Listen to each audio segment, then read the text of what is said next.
먼저 나눠드린 페이퍼를 보시면 아직 이스라엘은 약속의 땅이라고 하는 가나안 땅에 들어가지 못합니다. 요단강을 건너왔을 뿐이고요. 이제 약속의 땅에 들어가서 땅을 분배받기까지 그 과정이 있는데, 그 과정에서 우리가 살펴볼 5가지의 내용이 등장합니다. 첫 번째는 우리가 오늘 읽은 말씀인 여호와의 군대 장관을 만나는 내용이고, 두 번째는 여리고성을 정복하는 내용이고, 세 번째 아간이 말씀을 거역해서 일어난 사건이고, 네 번째 아이성을 정복하지 못하다가 그와 관련돼서 일어난 사건이 네 번째고, 마지막 5번째가 세겜에서 언약 갱신을 하시면서 주신 내용이라고 할 수 있습니다. 왜 이렇게 지금 5가지로 분류는 했습니다만 연결된 사건입니다. 이 사건들도 다 연결된 사건이고, 이 사건들이 끝나야 이제 정말 약속하신 땅에 들어가거든요. 왜 이렇게 복잡하게, 제가 나눈 것도 없지 않아 있지만 왜 이렇게 그냥 약속의 땅에 들어왔으니까 이제 그 땅을 차지하라고 주시면 되는 거 아니에요? 왜 이렇게 복잡할까요? 뭐가 이렇게 많을까요? 저는 그런 생각을 해봤습니다. 우리는 지금 이스라엘 백성들 또는 그것을 바라보고 우리가 이제 창세기부터 쭉 왔는데요. 민수기를 우리가 지금 살펴보고 있으니까 아직 신명기, 돌아보면서 쓴 신명기는 아직 살펴보지 않아서 그렇긴 합니다만 굉장히 어떤 면에서는 지루하잖아요. 40년이라는 시간이에요. 그 작은 강원도밖에 안 되는 땅에 40년 동안 무슨 일이 이렇게 많을까요? 또 하나님이 힘이 없어서 오늘 한 사람 군대 장관이라고 하는, 이름도 밝히지 않습니다. 여호와의 군대 장관이라고 소개하는 이 사람을 보고 지금 여호수아가 우리 편이냐 아니면 적의 편이냐라고 물었어요. 나는 여호와의 군대 장관이라고 설명을 했으니까 우리 편이겠죠. 여호와의 군대 장관이니까 우리 편이에요. 그러면 이 사람으로 소개되는 이 여호와의 군대 장관이 있어야 이겨요. 이 한 사람이 있어야 그 땅을 차지할 수 있는 거예요. 없어도 이기잖아요. 근데 왜 이 한 사람이 등장을 했으며 또 그냥 빨리 정복하지, 어차피 주실 땅인데, 어차피 주실 땅인데 기분 좋게 했다 하고 주시지, 왜 이렇게 5건이나 되는 물론 이제 사건입니다만 5건이나 되는 사건들을 겪어서 그 겪은 뒤에야 땅을 차지할까? 그 비중을 한번 생각해 본다면 우리는 정복에 관심이 많아요. 어차피 땅을 차지할 거라고 했고 땅을 차지하는 것에 관심이 많은 거죠. 하지만 하나님의 관점에서는 그 땅은 너희 땅이에요. 그 땅은 이미 하나님이 주셨다라고 말씀하신 땅이에요. 하나님께서 원하시는 것은 땅을 밟는 게 중요한 게 아니라 그 땅을 밟기까지의 과정 속에서 하나님의 백성이 되어가는 거예요. 사실 이스라엘 백성들은 군인대라고 말하기는, 지금 여호와의 군대 장관이라고 했으니까 무슨 생각을 했을까? 여호수아는 이스라엘 백성들은 사실 군대라고 말하기는, 성경은 그렇게 표현을 합니다만 군대라고 말하기에는 참 보잘것없는, 뭐 군복이나 제대로 있습니까? 뭐 칼 한 자루가 있어요? 뭐가 있어요? 아무것도 없는. 근데 군대라고 했을 때에 이 여호와의 군대 장관이 계속 있는 건 아닌 것 같아요. 군대 장관으로 이스라엘을 대표해서 또는 이스라엘을 이끌고 가서 싸울 거면 계속 있어야 되는데 계속 있지 않고 그 뒤에 모습을 보면 없어요. 정작 싸울 때 보면 여호와의 군대 장관은 없단 말이죠. 그러니까 싸우기 위해서 온 게 아니라는 얘기예요.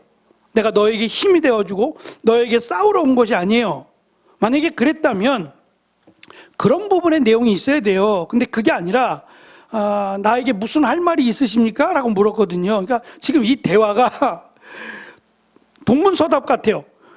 물어보고 대답하고 물어보고 대답하긴 하는데 그 물어본 질문에 대한 답이 아니에요. 서로 각기 다른 질문과 대답을 하고 있거든요. 그러면서 결국 무슨 일로 여기에 오셨느냐고 물었더니 군대 장관이니까 내가 너에게 힘을 주고자 내가 앞서 싸우고자 이렇게 대답을 해야 되는데 그게 아니라 내가 선 땅은 거룩하니 내 발에 신을 이 말 하려고 온 거예요. 내 발에 신을 벗으라고. 굳이 군대 장관이 와야 돼요? 칼을 들고. 딱 봤을 때 벌써 여호수아가 놀랄 만큼 누가 봐도 군대 장관 같았겠죠. 근데 그 군대 장관이 나타나서 하는 말이 내가 선 땅은 거룩하니 내 발에 신을 벗으라. 이거 한마디 하기 위해서 왔다는 거예요. 그럼 꼭 군대 장관이 아니어도 되잖아요. 근데 왜 군대 장관의 모습으로 왔을까? 이 칼을 빼어든 사람의 모습, 칼을 빼어든 사람, 오늘은 군대 장관이라고 소개를 했지만 칼을 빼어든 자의 모습을 본 적이 있어요. 앞에 민수기 22장에서 발람의 사건이잖아요. 발람의 사건에서 나귀를 타고 가는 발람, 거기에 나귀가 제대로 길을 안 가잖아요. 막 벽에 그 발람의 발이 막 상처가 나도록 아프도록 막 가다가 또 샛길로 빠져서 이 나귀가 미쳤다 그러고선 때리고 막 그랬잖아요. 죽이려고까지 하잖아요. 그때 나귀가 말을 하잖아요. 그러면서 나귀가 왜 그렇게 엉뚱한 행동을 했는지에 대해서 그가 눈이 열리자 칼을 든 사람을 보게 됩니다. 경고죠. 네가 하나님 말씀을 거역할 때 내가 보이지 않는 또 다른 세계에 하나님이 역사하신다? 너 한 사람 나귀를 들어서도 너를 제거할 수 있다는 거 아니에요. 그러니까 헛된 소리 하지 말고 하나님을 두려워하라 라고 하는 경고를 주셨어요. 그러면 여기서도 군대 장관이 내가 너에게 힘을 줄 거다, 내가 너희를 이끌어 줄 거다라는 게 아니라 경고 차원이라면 어떠한 경고를 주려고 하는 걸까? 그리고 신을 벗으라고 하는 그 내용이 출애굽기에서 나와요. 출애굽기를 잠깐 넘어가 볼까요? 3장 5절입니다. 창세기 출애굽기, 모세가 하나님을 처음으로 만난 장면에서 3장 5절입니다. 이해를 돕기 위해 3장 1절부터 읽을게요. 3장 1절부터 5절까지를 같이 한 절씩 읽겠습니다. 모세가 40년을 미디안 광야에서 살아요. 80이 됐을 때 하나님께서 모세를 만나주시는 장면입니다. 3장 1절로 5절까지 한 절씩 읽습니다. 모세가 그 장인 미디안 제사장 이드로의 양무리를 치더니 그 무리를 광야 서편으로 인도하여 하나님의 산 호렙에 이르매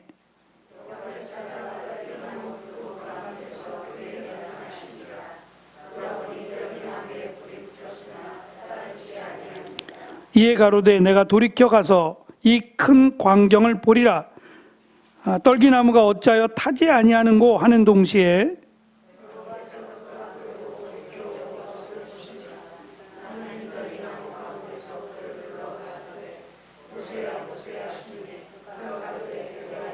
같이요. 하나님이 가라사대 이리로 가까이 하지 말라. 내가 선 곳은 거룩한 땅이니 내 발에서 신을 벗으라. 모세를 처음 만나셨을 때 모세에게 명령하기 위해서 애굽으로 가라는 명령을 하기 위해서 하나님께 나타나셨을 때에 모세에게 내 발에 신을 벗으라. 그 이유는 내가 선 땅, 지금 하나님이 계신 이 땅은 거룩한 곳이니 신을 벗으라고 말씀하셨어요. 제가 그 이야기 한번 해드린 적이 있을 거예요. 동두천 쪽에 지금도 있나 모르겠습니다. 곧잘 갔던 기도원이 있어요. 미디안 기도원이라고, 이름도 미디안인데 그 미디안 기도원에 올라가는 길인데 이 바닥에서부터 약간 산은 아니고 약간 언덕 쪽에 기도원이 있어서 이게 조금 올라가야 되는데 그 올라가는 앞에 미디안이라서 그런지 모르겠어요. 미디안 기도원이라서 그런지 모르고 또는 그 원장님이 이 말씀을 좋아해서 그런지 모르겠어요. 현수막으로 항상 그랬던 것 같아요. 현수막으로 내가 선 땅은 거룩하니 내 발에 신을 벗으라. 그 현수막을 안 보았으면 모를까? 봤는데 어떻게 신발을 신고 걸어가겠어요, 거기를. 그렇다고 한 10발짝, 20발자국도 아니고 그래도 한 20m는 쭉 가야 되거든요. 아스팔트는 아니지만 세멘트로 이렇게 차가 올라갈 수 있도록 잘 다듬어 놓긴 했어요. 계단도 아니고. 근데 입구에서부터 내 발의 신을 벗으라, 내가 선 땅은 거룩한 곳이 내 발의 신을 벗으라 라고 해놨으니 그냥 가도 마음이 좀 왠지 그냥 가면 안 될 것 같은, 그래서 신발을 벗고 어차피 기도원에 왔으니까, 예? 기도원에 딱 입구에 첫 하나님의 말씀이니까 이게 나에게 주시는 말씀이구나. 그래, 내가 기도원에 왔으니까 거룩하게 하나님 앞에 나아가야지 라고 하는 마음에, 뭐 미신적인 마음보다는 내 마음을 좀 다지는 마음으로 신발을 벗고 올라갔어요.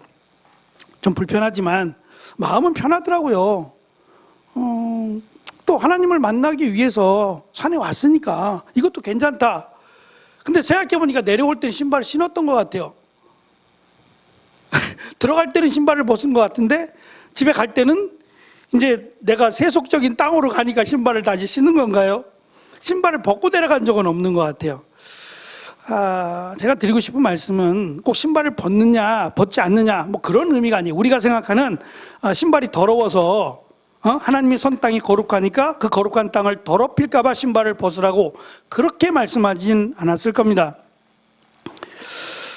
말씀드린 5번에 걸친 스토리가 등장을 할 거고, 우리는 첫 번째 지금 사건을 지금 살펴봅니다.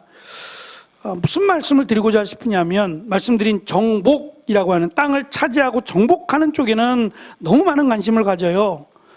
그것만 하면 다 된 것처럼. 근데 실제로 그런가요? 땅을 차지하면 끝났나요? 그 땅은 빼앗기고 말아요. 남의 땅이 되고 말거든요. 그럼 뭐가 문제냐는 거예요. 지금 그 부분이거든요. 하나님이 원하시는 것은 결과도 중요해요. 결과도 중요한데 어쩌면 결과보다 더 중요한 것은 과정이에요. 결과를 이루어가는 과정을 하나님이 원하셔서 지금 군대 장관을 보내셔서 그를 통하여 말하기를 내가 선 땅, 내가 차지할 땅은 거룩하니 내 발에 신을 벗으라고. 신발을 벗는다는 내용을 그래도 가장 잘 설명한 부분이 룻기에서 등장을 해요. 그 아무개라고 하는 사람, 그 아무개가 내가 기업을 물어주지 않겠다고 하잖아요.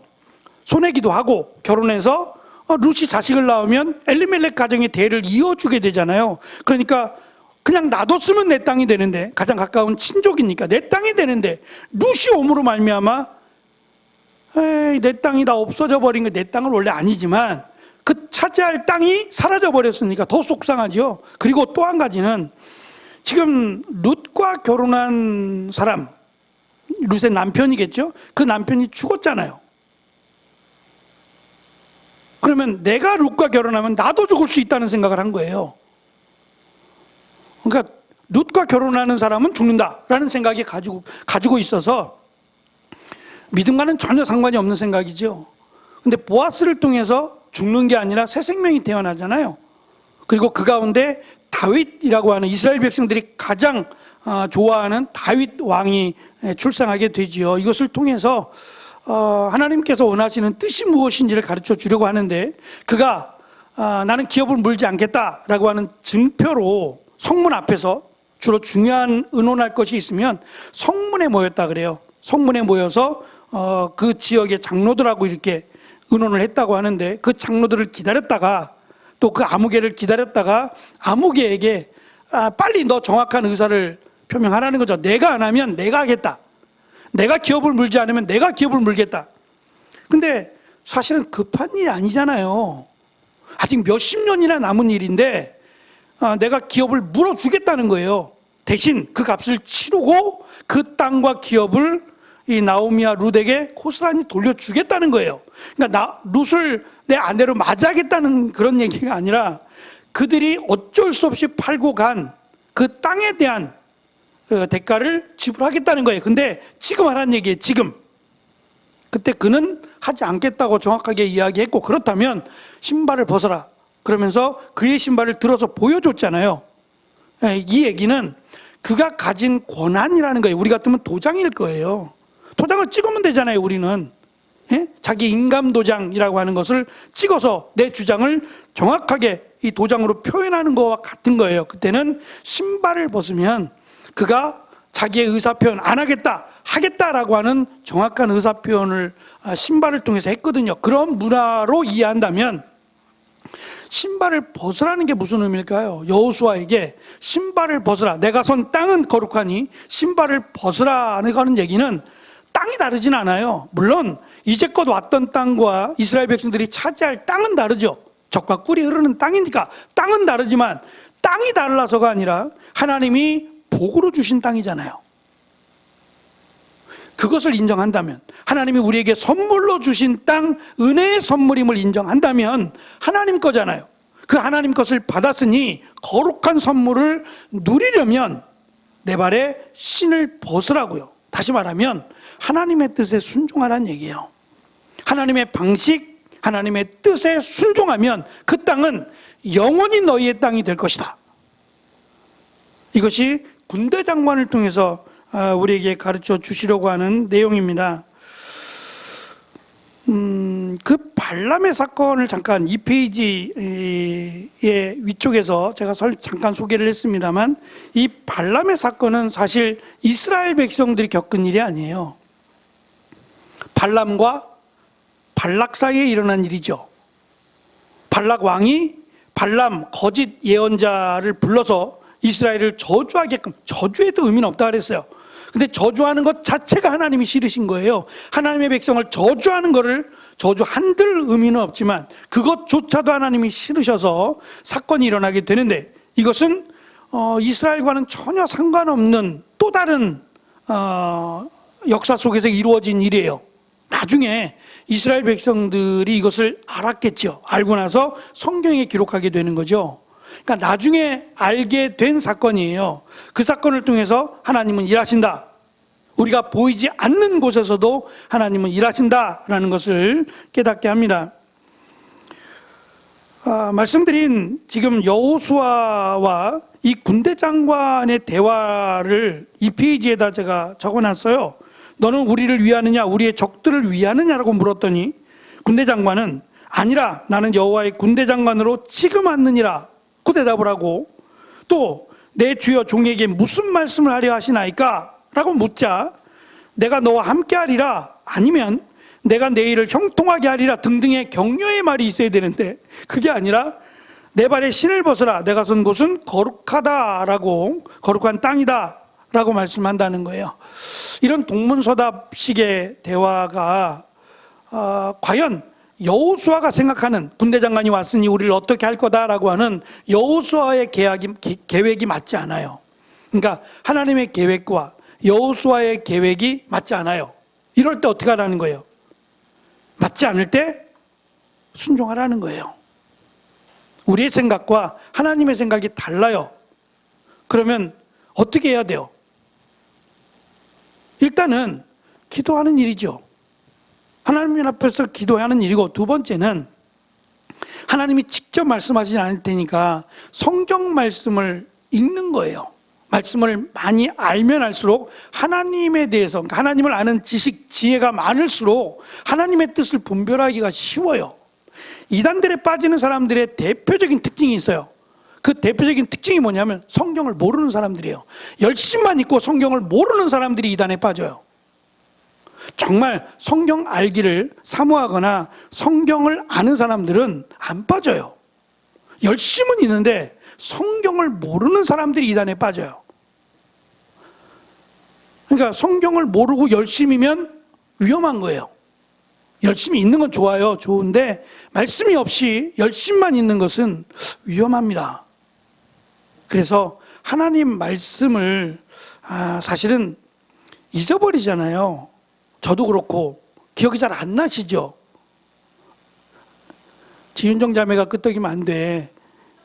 우리가 끄떡이는 건 이해가 되는데 지윤정 자매가 끄떡이면 어떡하라고.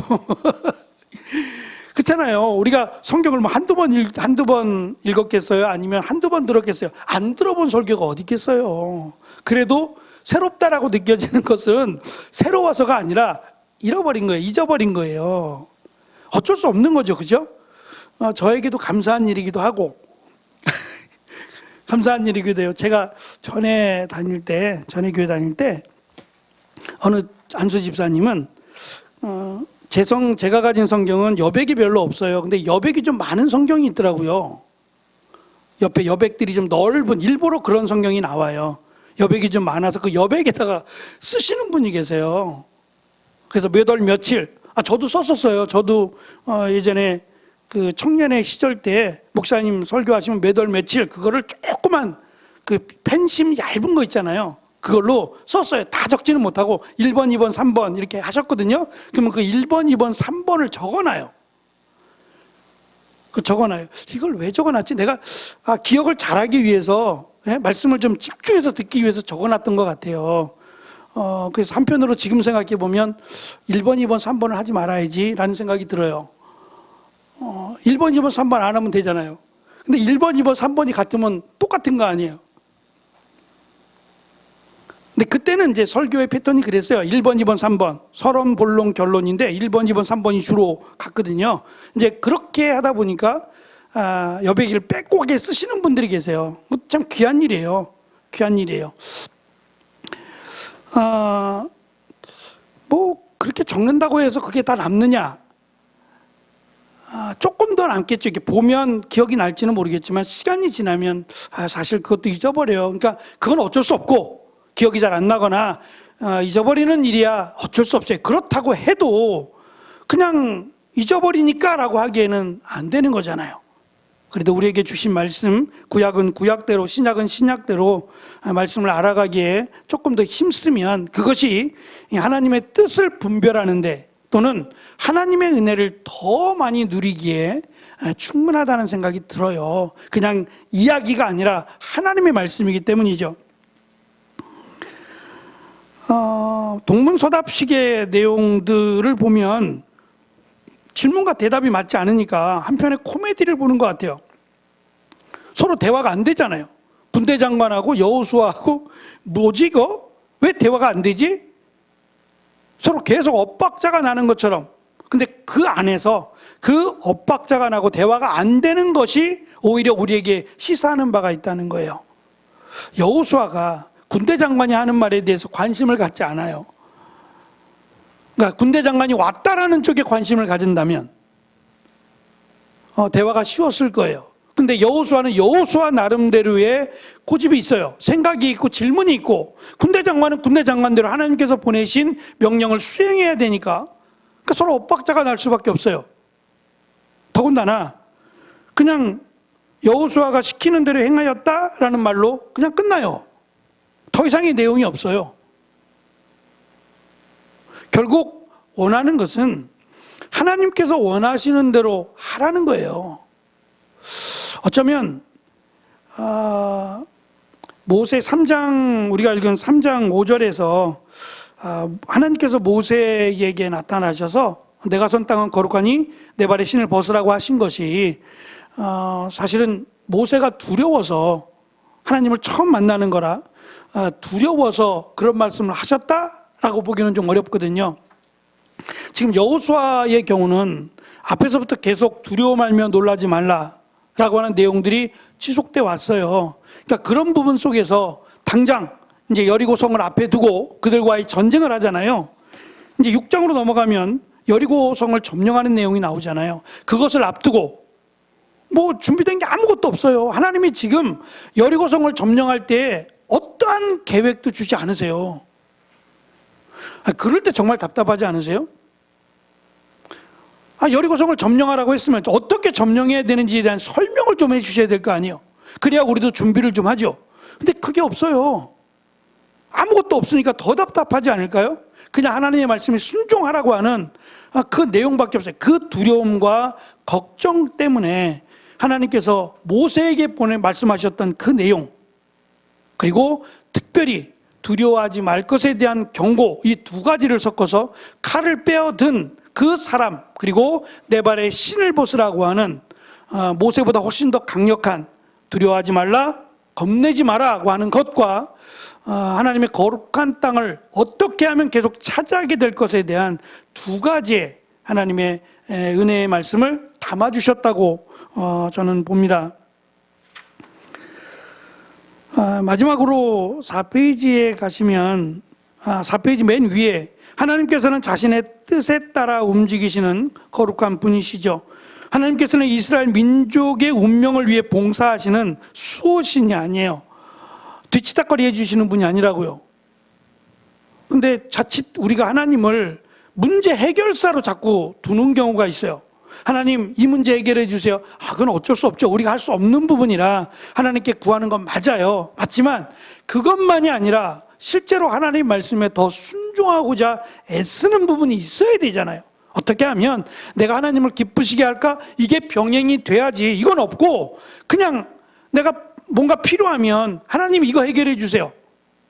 이건 어린아이와 같은 신앙 아니에요. 장성한 자가 됐으면 그런 기도해야지. 우리가 부족하니까. 더불어서 하나님이 기뻐하시고 하나님이 원하시는 게 무엇일까를 찾아가는 것도 우리가 해야 된다는 생각이 듭니다. 하나님께서 이스라엘을 여호와의 군대 장관을 보냈으니까 이스라엘을 마치 여호와의 군대로 삼으신다면, 출애굽한 이스라엘 백성들에게 군대라는 표현을 쓰셨으니까, 군대는 아니지만 하나님이 보실 때 정말 엉터리 같은 군대인데 이스라엘을 군대 삼으시고 여호와의 군대 장관을 보내셨다면, 그가 이끌어가는 건 아닙니다만 그들에게 원하신 것은 한 가지, 무기를 준비하거나 아니면 전략을 짜거나 물자를 준비하거나 그런 부분이 아니라, 일은 하나님이 하실 거니까 너희는 하나님의 말씀에 순종하고 하나님을 하나님으로 믿는 거룩함을 가지라는 거 하나예요. 사실은 그게 능력이라는 거예요. 하나님이 원하시는 게 어쩌면 너무 쉬운 거 아니에요? 그렇지 않겠어요? 누구나 할 수 있는 일 아니에요. 하려고만 하면 누구나 할 수 있는 일이에요. 나이가 어리든 나이가 많든 남자든 여자든 누구나 할 수 있는 일이 하나님 말씀하신 거룩하라 하신 내용이에요. 제사를 바치라는 것도 아니고요. 그러면 전쟁을 앞두고 여리고성을 침략하기 앞서서 하나님 앞에서 죄를 짓지 않도록 더 노력하고 더 수고하는 것, 그것이 지금 이스라엘 백성들에게 원하시는 하나님의 뜻이라는 거예요. 나머지는 하나님께서 이끌어 가실 거예요. 물론 계획을 가르쳐 주시면 좋겠지만 계획을 가르쳐 주시지 않아도 하나님은 이 과정을 통해서, 앞에서 요단강을 건널 때도 그랬지만 이 과정을 통해서 하나님이 함께 하신다, 하나님이 역사하신다는 걸 보여주실 거예요. 이제껏 그랬듯이. 그래서 내 발의 신을 벗으라, 내가 선 곳은 거룩하니라 라고 하는 이 말씀은 그들이 들어가기 전이나 들어가서나 언제든지 기억해야 될 말씀이에요. 그 땅은 하나님께서 은혜와 선물로 주신 땅이니까 그 땅을 하나님의 말씀대로 거룩하게 유지한다면 그 땅은 영원히 너희들의 땅이 될 것이다 라고 하는 하나님의 은혜의 말씀이기도 합니다. 말씀드린 제가 마지막 왜 하필이면 신발일까? 라고 하는 질문을 던졌어요. 답은 아마 제가 앞에서 말씀을 드렸습니다만, 신발이 더러워서의 문제가 아니라 당시에는 신발이 어떠한 그 권한, 그래서 예수님께서 제자들과 함께 제자들에게 먼저 갈릴리 호수 건너편으로 가라고 하셨어요. 그때가 이제 해가 질 때쯤 됐는데 건너가라고 했고, 그 건너가는 길이가 거의 뱃사람들이다 보니까 노를 저어서 가게 되면 한 30분이면 갈 수 있는, 넉넉 잡아서 1시간이면 충분히 갈 수 있는 거리래요. 그러니까 늦지 않은 저녁에 건너갈 수 있어요. 또 예수님께서 가라고 하시니까 그들이 배를 타고 가고 있었고, 예수님은 언덕 위에 올라서 기도하셨다 그랬어요. 그리고 새벽 3시에서 6시 사이에, 그러니까 그들이 출발하고 1시간이면 적어도 7시? 늦어도 8시에는 이미 도착을 했어야 돼요. 근데 도착하지 않고 새벽 3시하고 6시 사이에 못 가고 거기 있는 거예요. 지금 몇 시간을. 밖에 정도 날씨에 비가 오는 걸 내가 다 맞고 서 있다가 한번 생각해 보세요. 그냥 감기 걸리기 딱 좋죠. 그리고 되게 춥지 않겠어요? 풍랑이 일었고요. 이러다가는 죽겠다라는 생각을 제자들이 했어요. 이런 것들을 경험해 봤으니까 정말 죽겠다라는 생각을 했을 때 예수님께서 갈릴리 호수 물 위를 걸어서 가셨어요. 걸어서 가실 때 제자들의 반응이에요. 제자들은 그것을 어떻게 이해했느냐 하면 유령이라는 거예요.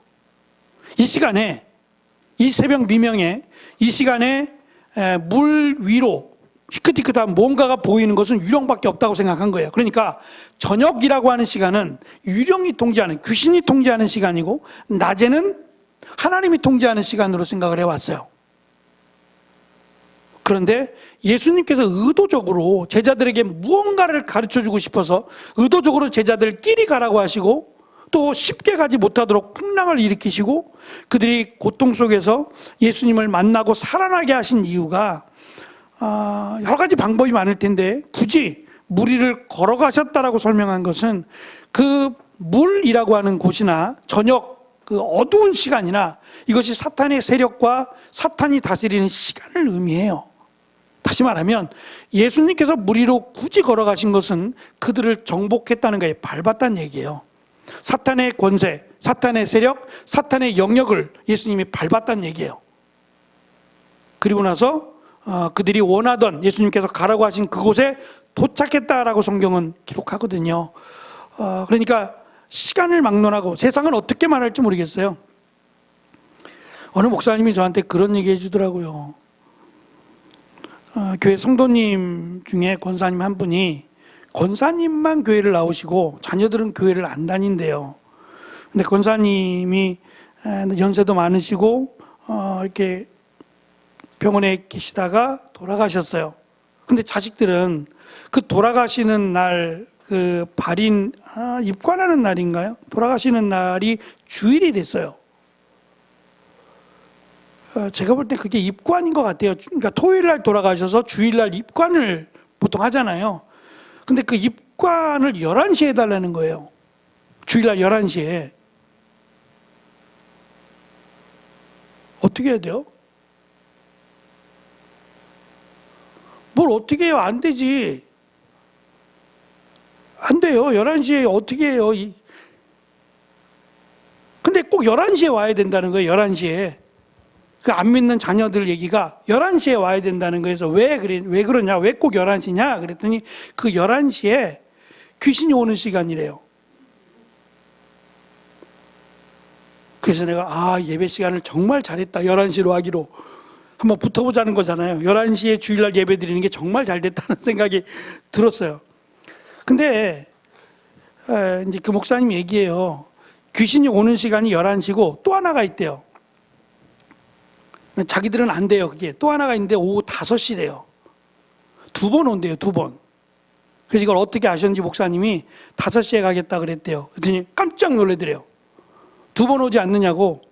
11시에 오고 5시에 온다 그러지 않느냐. 그러니까 5시에 가서 예배 드리겠다고 해가지고 보냈다고 얘기하더라고요. 그것도 참 웃겨요. 귀신이 어떻게 그렇게 시간을 잘 지켜서 11시에 오고 5시에 오고 그래요. 아유, 참. 인간의 생각이 얼마나 허망하고 어리석은가. 그러니까 우리의 눈에 보이지 않는 세계는 아무리 똑똑한 사람도 몰라요. 우리는 성경을 통해서 믿으니까 이겁니다라고 확실하게 말을 하지만 성경을 알지 못하고 하나님을 깨닫지 못하는 사람들은 인간의 영역 밖의 일들은 모르는 거예요. 그러니까 귀신이 11시에 오고 5시에 오고 이런 소리나 하는 거죠. 오기나 올까요? 네? 참 하나님을 알지 못하면 정말 어리석을 수밖에 없는, 그러나 하나님을 알면, 우리가 성경을 알면 이 성경이 하나님의 말씀이고 이 말씀이 진리라는 걸 우리가 믿는다면 세상 그 어떤 사람보다 더 지혜로운 사람이에요. 우린 죽음을 알잖아요. 이게 보통이 아니에요. 죽음을 안다는 거는 죽고 어떻게 된다는 거 알죠?